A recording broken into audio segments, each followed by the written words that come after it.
សួស្តីប្រិមិត្តពុកម៉ែបងប្អូនទាំងអស់គ្នាថ្ងៃនេះចេញមកឡងទៀតហើយថ្ងៃនេះខ្ញុំទទួលបាននៅរឿងរ៉ាវមួយរបស់បងប្រុសម្នាក់ដែលគាត់មានឈ្មោះថា Charlie រឿងរ៉ាវរបស់បង Charlie នេះគឺកើតឡើងកាលពីជាងអំឡុងឆ្នាំ2013រហូតមកដល់ពេលបច្ចុប្បន្នបង Charlie គាត់បានឈប់សម្រាកពីការងារដែលគាត់បានធ្វើនេះអស់រយៈពេល3ឆ្នាំមកហើយចឹងទេចង់ដឹងថាតើរឿងរ៉ាវរបស់បង Charlie គាត់មានដំណើរដើមតងយ៉ាងណាខ្លះសូមប្រិយមិត្តពុកម៉ែបងប្អូនទាំងអស់គ្នាទៅរីករាយតាមដានស្ដាប់នៅរឿងរ៉ាវពេញជាមួយខ្ញុំបាទទាំងអស់គ្នាក៏ប៉ុន្តែមុននឹងចូលទៅដល់រឿងរ៉ាវរបស់បង Charlie ខ្ញុំក៏សូមសំណូមពរទៅដល់ប្រិយមិត្តពុកម៉ែបងប្អូនទាំងអស់គ្នាដែលពុំទាន់បានជួយចុច like ក៏ដូចជា subscribe នៅ channel របស់អាត់កំបាំងយប់នេះនោះទេសូមប្រិយមិត្តពុកម៉ែបងប្អូនទាំងអស់គ្នាគ្រាន់តែជួយចុច like ក៏ដូចជា subscribe នៅ channel របស់អាត់កំបាំងយប់នេះម្នាក់មួយទៅដើម្បីជាកម្លាំងចិត្តនិងជំរុញឲ្យខ្ញុំបាទ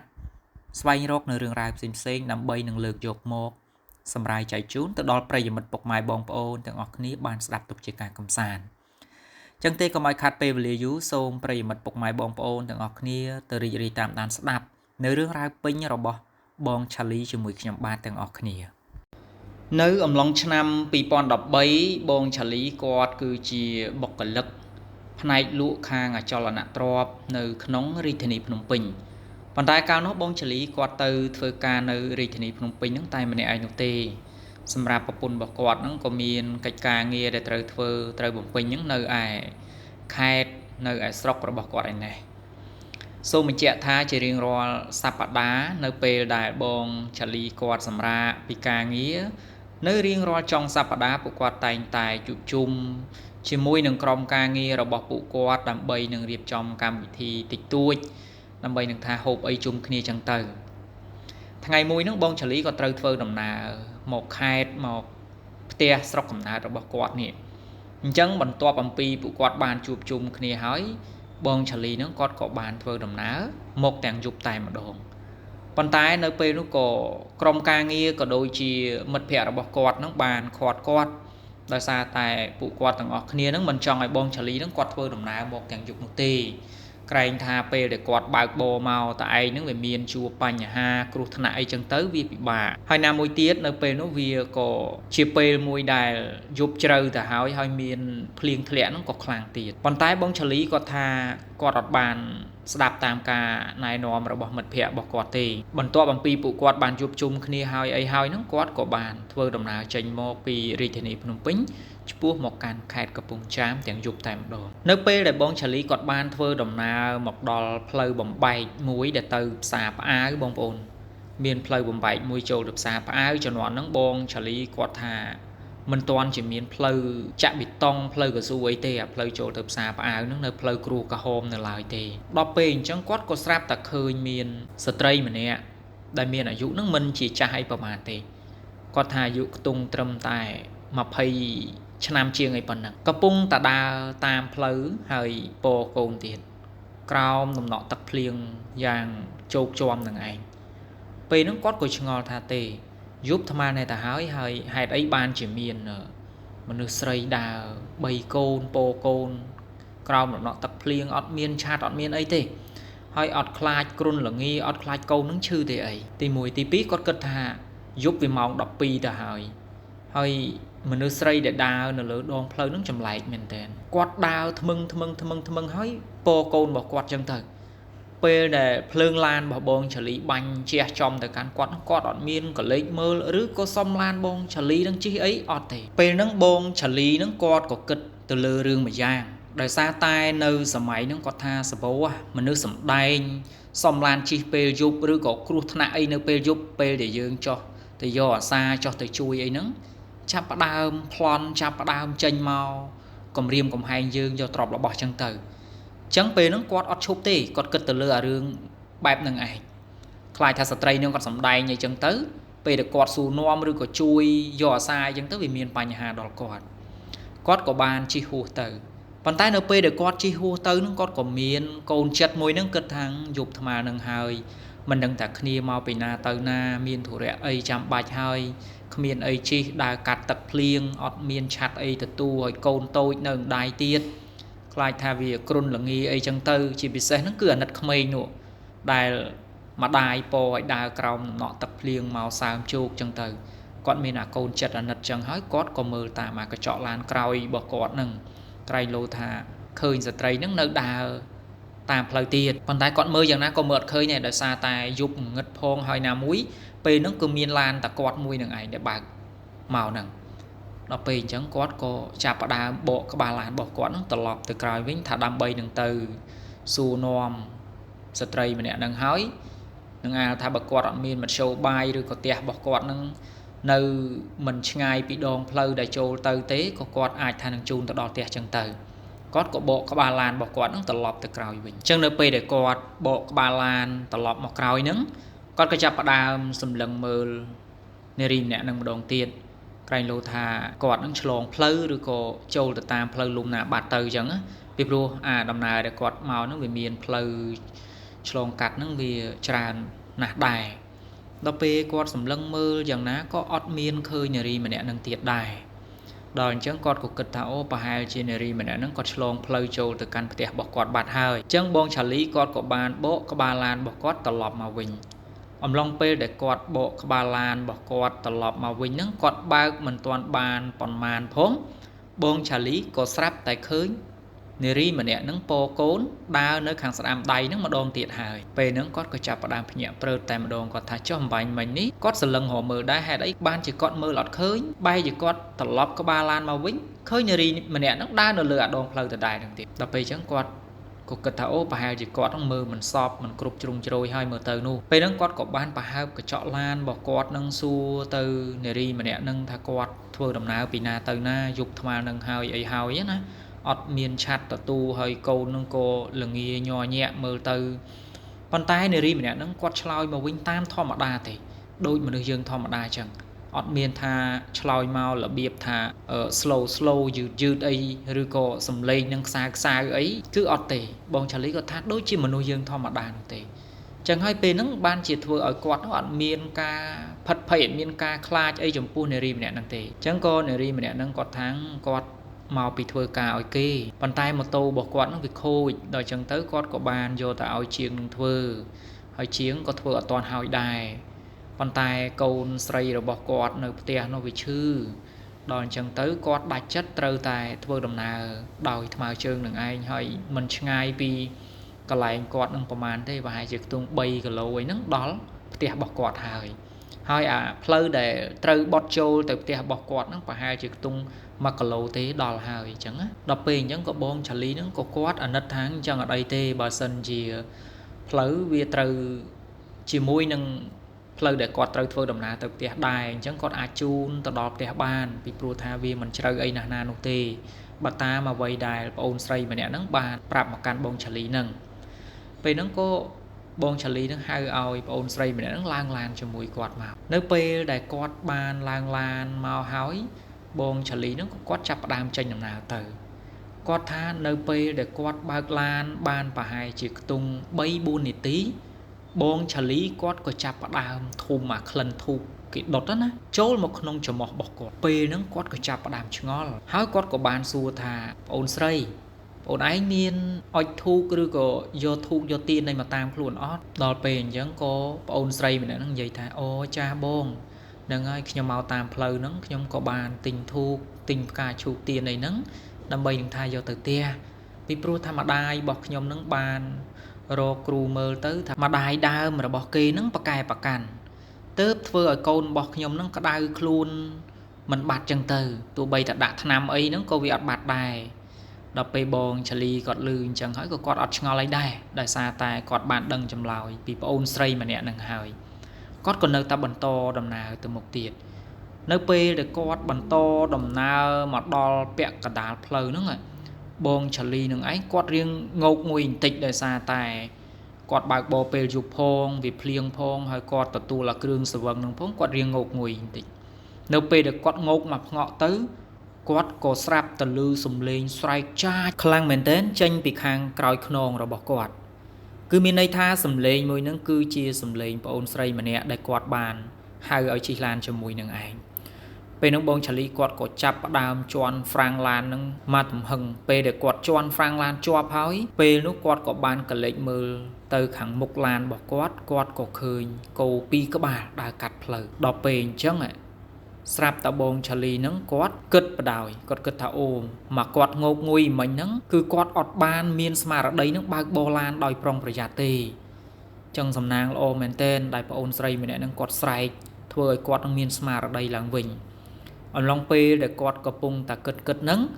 ក៏ស្រាប់តែមានលេខទូរស័ព្ទមួយខលចូលមកកាន់បងផូលីនៅពេលបងឆាលីគាត់ចាប់ផ្ដើមយកទូរស័ព្ទរបស់គាត់មកមើលបានគាត់ដឹងថាអូតាមពិតប្រពន្ធរបស់គាត់ទេមកនៅពេលនោះក៏គាត់ចាប់ផ្ដើមលើកអាឡូនិយាយអីជាមួយប្រពន្ធរបស់គាត់ចឹងទៅ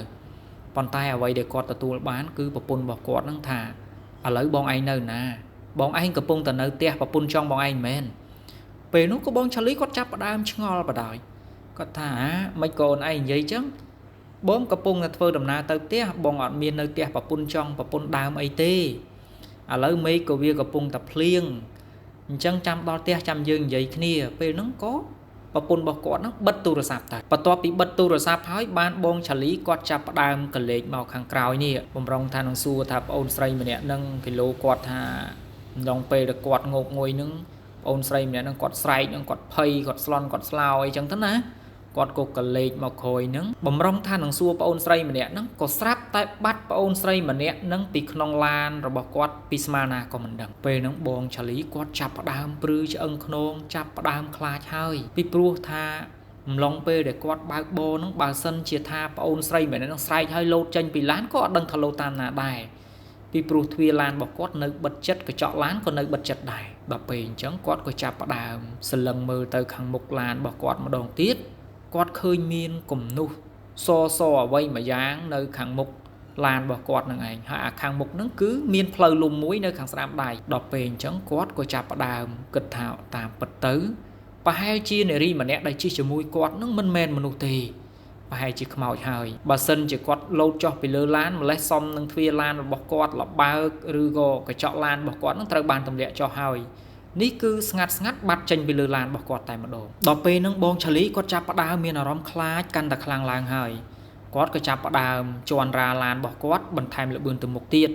ហើយគាត់ពេលហ្នឹងគាត់ថាគាត់ស្វែងរកកន្លែងក្រាស់សាំងឬកន្លែងម៉ាតណាដែលគេនៅបើកឬអីចឹងគាត់នឹងចូលទៅដើម្បីនឹងថាឲ្យអារម្មណ៍របស់គាត់ហ្នឹងវាមកដូចដើមដោយសារតែគាត់ទទួលអារម្មណ៍ខ្លាចកាន់តែខ្លាំងឡើងហើយអំឡុងពេលដែលគាត់បើកហ្នឹងគាត់មានអារម្មណ៍ថានារីម្នាក់ហ្នឹងអត់ទាន់ចុះពីលើឡានរបស់គាត់ទេរហូតដល់គាត់បើកទៅដល់ការ៉ាសាំងមកកន្លែងការ៉ាសាំងហ្នឹងគឺគេបើក24ម៉ោងណានៅពេលដែលគាត់បើកទៅដល់ការ៉ាសាំងមកកន្លែងហ្នឹងហើយគាត់ក៏ប្រហើបកញ្ចក់និយាយជាមួយអ្នកចាក់សាំងនឹងឯងថាអូនណាអូនឯងចាក់សាំងឲ្យបង20លីត្រពេលហ្នឹងក៏អ្នកចាក់សាំងសម្លឹងមើលមកបងផូលីហើយមើលមកក្នុងឡានរបស់គាត់ដល់ពេលអញ្ចឹងទៅអ្នកចាក់សាំងហ្នឹងគាត់និយាយថាអត់ទេបងអត់ទេខ្ញុំអត់ចាក់ទេខ្ញុំបិទហើយបងខ្ញុំបិទហើយបងឯងទៅមុខទៀតទៅបងឯងទៅមុខទៀតទៅឥឡូវខ្ញុំដល់ម៉ោងបិទហើយពេលហ្នឹងក៏បងឆាលីហ្នឹងគាត់ឆ្ងល់ថាបិទឯណាបើផ្លាកដាក់24ម៉ោងឲ្យច្បាស់កន្លែតហ្នឹងដល់ពេលគាត់សលឹងមើលទៅអាប្អូនម្នាក់ដែលថាគាត់ឲ្យចាក់សាំង20លីត្រហ្នឹងមើលទៅដូចជារៀងភ័យហើយមិនចង់និយាយជាមួយគាត់សោះពេលហ្នឹងក៏បងឆាលីហ្នឹងគាត់ចាប់ផ្ដើមបើកឡានចេញពីការ៉ាសាំងហ្នឹងទៅគាត់បើកឡានរហូតទៅដល់ម៉ាតមកកន្លែងទៀតប៉ុន្តែអំឡុងពេលដែលគាត់បើកហ្នឹងគាត់នៅតែមានអារម្មណ៍ថានារីម្នាក់ហ្នឹងនៅតែជិះឡានជាមួយគាត់អញ្ចឹងពីព្រោះគាត់មានអារម្មណ៍ថាតិចឲ្យព្រឺឆ្អឹងខ្នងមិនដឹងទេដល់ពេលគាត់ទៅដល់កន្លែងម៉ាតហ្នឹងគាត់ក៏ចូលទៅឈប់កន្លែងម៉ាតហ្នឹងប្រហែលជាខ្ទង់មួយសន្ទុះគាត់ក៏បានទិញគោជុលខារ៉ាបាវអីចឹងទៅយកមកហូបដើម្បីថាឲ្យស្វាងដើម្បីថាបន្ធូរអារម្មណ៍បំបត្តិភាពភ័យខ្លាចរបស់គាត់ចឹងណានៅពេលដែលគាត់ឈប់បានមកសន្ទុះហើយគាត់ក៏បន្តដំណើររហូតទៅដល់ខេត្តកំពង់ចាមដែលជាទឹកដីកំណើតរបស់គាត់នេះនៅពេលដែលគាត់ទៅដល់ក៏ប្រពន្ធរបស់គាត់នឹងបានបើកទ្វារបើកអីឲ្យគាត់ក៏បានបើកឡានចូលដល់ផ្ទះហើយអីហើយពេលហ្នឹងក៏ប្រពន្ធរបស់គាត់នឹងមើលមកទឹកមុខនិងសកម្មភាពរបស់បងឆាលីនឹងដូចជាភ័យស្លន់មិនដឹងទេដល់ពេលអញ្ចឹងគាត់ក៏សួរថាបងឆាលីនឹងគាត់មកនឹងជួបអីឬក៏មានបញ្ហាអីតាមផ្លូវបានជារៀងភ័យស្លន់អញ្ចឹងណាពេលហ្នឹងក៏បងឆាលីប្រាប់ថាខ្មោចលងគាត់តាមផ្លូវកុំតាន់អាវស៊ូនាំគាត់អីចាំព្រឹកចាំគាត់ប្រាប់ដល់អញ្ចឹងក៏ប្រពន្ធបងឆាលីនឹងអត់មានសួរនាំអីទៀតដែរ គាត់ក៏បានបិទទ្វារលបងបិទអីហើយបងឆាលីហ្នឹងគាត់ក៏បានចូលទៅក្នុងផ្ទះងូតទឹកងូតអីហើយគាត់ក៏សង្ងំដេកបាត់ទៅកាត់រំលងមកដល់ពេលព្រឹកឡើងនេះបងឆាលីគាត់បាននិយាយប្រាប់ប្រពន្ធគាត់ថាអំឡុងពេលដែលគាត់ធ្វើដំណើរតាមផ្លូវហ្នឹងគាត់បានដឹកនារីម្នាក់ដែលគាត់បានជួបកាលពីយប់មិញហ្នឹងពាក់កណ្ដាលផ្លូវហ្នឹងគឺនារីម្នាក់ហ្នឹងគាត់មានកូនស្រីម្នាក់ហើយគាត់ពោដើរកាត់ទឹកភ្លៀងទាំងយប់ចឹងណាដោយក្តីអាណិតដោយក្តីអនុគ្រោះគាត់ក៏បានហៅឡើងជិះឡានជាមួយគាត់រហូតមកដល់កន្លែងផ្លូវចូលទៅផ្សារផ្អាវហ្នឹងគាត់ក៏ងោកមកភាំងចឹងទៅនារីម្នាក់ហ្នឹងក៏ស្រែកខ្លាំងមែនទែនពីខាងក្រោយខ្នងរបស់គាត់ហ្នឹងពេលនោះគាត់ក៏រៀងស្លន់ដែរគាត់ក៏ចាប់ផ្ដើមភ្ញាក់ពីអាភាពងោកងុយហ្នឹងមកគាត់ក៏ជន់ប្រាំងយកតែម្ដងពេលហ្នឹងគឺមានគោពីរក្បាលហ្នឹងវាដើរកាត់ផ្លូវបើសិនជាមិនបាននារីម្នាក់ហ្នឹងគាត់ស្រែកប្រាប់ទេម្លោះបងឆាលីហ្នឹងបុកគោនឹងហើយបន្ទាប់ពីហ្នឹងទៀតមកនោះគោប្រពន្ធគាត់ហ្នឹងខលទៅគាត់អំឡុងពេលខលទៅគាត់ហើយថាគាត់ហ្នឹងកំពុងតែនៅផ្ទះប្រពន្ធចង់ប្រពន្ធដើមហ្នឹងមិនមែនណាតាមពិតទៅគឺគាត់ដឹកនារីម្នាក់ហ្នឹងឯងដល់ពេលអញ្ចឹងក៏ប្រពន្ធគាត់ថាអំឡុងពេលដែលប្រពន្ធគាត់ខលទៅហ្នឹងគាត់ឮសំឡេងបងផូលីនិយាយប៉ុន្តែពីក្រោយសំឡេងដែលបងផូលីនិយាយហ្នឹងគឺមានសំឡេងកូនក្មេងហ្នឹងយំផងអីផងហើយមានសំឡេងបំពេកូនហ្នឹងពីក្រោយសំឡេងរបស់បងផូលីហ្នឹងឯងអញ្ចឹងហើយទៅបានជាប្រពន្ធរបស់គាត់ហ្នឹងសួរថាបងឆាលីហ្នឹងនៅណាកំពុងតែនៅផ្ទះប្រពន្ធចង់មែនអានេះអ្វីដែលប្រពន្ធបងឆាលីនិយាយប៉ុន្តែអ្វីដែលចម្លែកបងឆាលីគាត់ថាអំឡុងពេលដែលគាត់និយាយទូរស័ព្ទជាមួយប្រពន្ធគាត់នេះអត់មានសំឡេងកូនក្មេងយំឬក៏សំឡេងបំពេកូនអីនោះទេអញ្ចឹងតាមពិតទៅប្រពន្ធបងឆាលីហ្នឹងក៏ត្រូវខ្មោចលងដែរមានន័យថាលងតាមទូរស័ព្ទណាបងប្អូនហ្នឹងហើយដល់ពេលដឹងរឿងរ៉ាវចប់សពគ្រប់អស់អញ្ចឹងទៅបានប្រពន្ធបងឆាលីហ្នឹងគាត់លែងយល់ច្រឡំមកលើបងឆាលីទៀតអញ្ចឹងគាត់ក៏គិតថាតាមពិតទៅខ្មោចហ្នឹងមិនមែនលងតែបងឆាលីទេសូម្បីតែប្រពន្ធគាត់នៅផ្ទះហ្នឹងក៏ត្រូវបានខ្មោចលងតាមទូរស័ព្ទដែរដល់ពេលពួកគាត់ទាំងអស់គ្នាបានដឹងរឿងរ៉ាវសពគ្រប់អស់ចឹងទៅប្រពន្ធបងឆាលីហ្នឹងក៏គាត់អាណិតប្តីអាណិតត្រង់ថាតាមពិតទៅមុនហ្នឹងគឺគាត់យល់ច្រឡំទៅលើប្តីរបស់គាត់ប្រសិនបើពុំមានខ្មោចស្រីម្នាក់នឹងជួយដាស់សតិបងឆាលីទេប្រហែលជាបងឆាលីនឹងជួបគ្រោះថ្នាក់ចរាចរណ៍នៅតាមផ្លូវនឹងហើយអានេះគាត់គិតរឿងល្អៗណាប៉ុន្តែបងឆាលីគាត់នៅតែមានអារម្មណ៍ថាខ្លាចវិញ្ញាណខ្មោចស្រីម្នាក់ហ្នឹងនៅជិះឡានឬក៏នៅតាមឡានគាត់ទៀតចឹងណាពេលហ្នឹងក៏ប្រពន្ធគាត់ព្រមជាមួយគាត់ហ្នឹងទៅទិញរបស់របរមួយចំនួនមានផ្លែឈើមានទៀនធូបអីចឹងទៅដើម្បីនឹងថាទៅវត្តរកព្រះគ្រូចៅអធិការហ្នឹងប្រោះព្រំស្រោចទឹកឲ្យដើម្បីនឹងថាកុំឲ្យវិញ្ញាណខ្មោចស្រីម្នាក់ហ្នឹងតាមគាត់ទៀតកាត់រំលងនៅពេលដែលគាត់វិលត្រឡប់ពីខេត្តកំពង់ចាមមកកាន់ភ្នំពេញវិញដែលជាកន្លែងធ្វើការរបស់គាត់ក៏ចាប់ផ្ដើមឆ្ងល់អាយុដែលគាត់ចូលទៅចាក់សាំងហ្នឹងឃើញអាប្អូនមួយវាមើលមកគាត់ហើយមិនចាក់សាំងឲ្យគាត់មើលមកក្នុងឡានរបស់គាត់ហើយធ្វើមុខភ័យអញ្ចឹងណាគាត់ចង់ដឹងថាប្អូនម្នាក់ហ្នឹងវាឃើញអីដែរវាឃើញនារីម្នាក់ហ្នឹងអង្គុយក្នុងឡានរបស់គាត់ដដែលឬក៏យ៉ាងម៉េចអញ្ចឹងណានៅពេលដែលគាត់មកដល់គាត់ក៏បានបើកឡានទៅទូប្អូនម្នាក់ហ្នឹងដែលកំពុងតែអង្គុយចាក់សាំងនោះហើយក៏បាន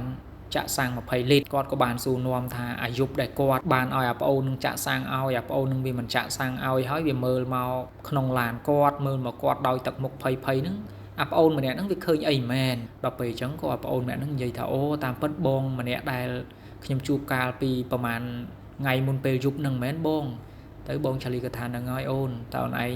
មានឃើញអីក្នុងឡានបងមែនពេលហ្នឹងពេលនោះក៏អាប្អូនម្នាក់ហ្នឹងនិយាយថាតាមពិតទៅមិនមែនថាខ្ញុំអត់ចង់ចាក់ឲ្យបងឯងទេប៉ុន្តែខ្ញុំខ្លាចចាយអីម្នាក់ពោកូនហ្នឹងអង្គុយនៅកៅអីខាងក្រោយតលាក់សក់ឡើងស្អួមហើយកូនរបស់គាត់បងភ្នែកឡើងខ្មៅដល់ពេលភ្នែកឡើងខ្មៅមិនមែនជាភ្នែកមនុស្សយើងធម្មតាបងដូចភ្នែកខ្មៅចឹងមើលទៅគួរឲ្យខ្លាចមែនទែនទាំងពីរអ្នកម្ដាយកូនហ្នឹងចឹងហើយបានជាខ្ញុំអត់ហ៊ានចាក់សាំងឲ្យបងឯងហ្នឹងខ្ញុំគ្រាន់តែឃើញគាត់មានរូបរាងបែបហ្នឹងហើយសកម្មភាពបែបហ្នឹងទៀតខ្ញុំខ្លាចតែម្ដងហើយខ្ញុំគិតថាមិនមែនជាមនុស្សទេពីព្រោះថាវាមានជះក្លិនស្អុយចេញមកក្រៅទៀតចឹងបានខ្ញុំអត់ចាក់ឲ្យបងឯងហើយខ្ញុំឲ្យបងឯងហ្នឹងទៅចាក់នៅខាងមុខទៅដល់ពេលបងឆាលីគាត់លឺអញ្ចឹងគាត់ថាអូអញ្ចឹងតាមពិតទៅអ្វីដែលអាប្អូនម្នាក់នឹងមិនចាក់សាំងឲ្យគាត់គឺគាត់ឃើញអាទិដ្ឋភាពនិងរូបភាពបែបហ្នឹងតើដល់ពេលអញ្ចឹងគាត់ចាប់ផ្ដើមមានអារម្មណ៍ព្រឺខ្ញាក់ម្ដងទៀតហើយគាត់ខ្លាចថាក្រែងលោវិញ្ញាណស្រីម្នាក់ហ្នឹងមកតាមជិះឡានជាមួយគាត់ទៀត ក្រោយមកទៀតបងឆាលីគាត់ថាឲ្យតែមានដំណើរអីត្រូវធ្វើដំណើរពេលយប់អីហ្នឹងគឺគាត់លែងហ៊ានធ្វើដំណើរពេលយប់តែម្នាក់ឯងទៀតហើយដោយសារតែគាត់ខ្លាចជួបហេតុការណ៍បែបហ្នឹងឯងហើយនេះគឺជាហេតុការណ៍ក៏ដូចជាបទពិសោធន៍ដែលបងឆាលីគាត់បានជួបហេតុការណ៍ដោយខ្លួនគាត់ផ្ទាល់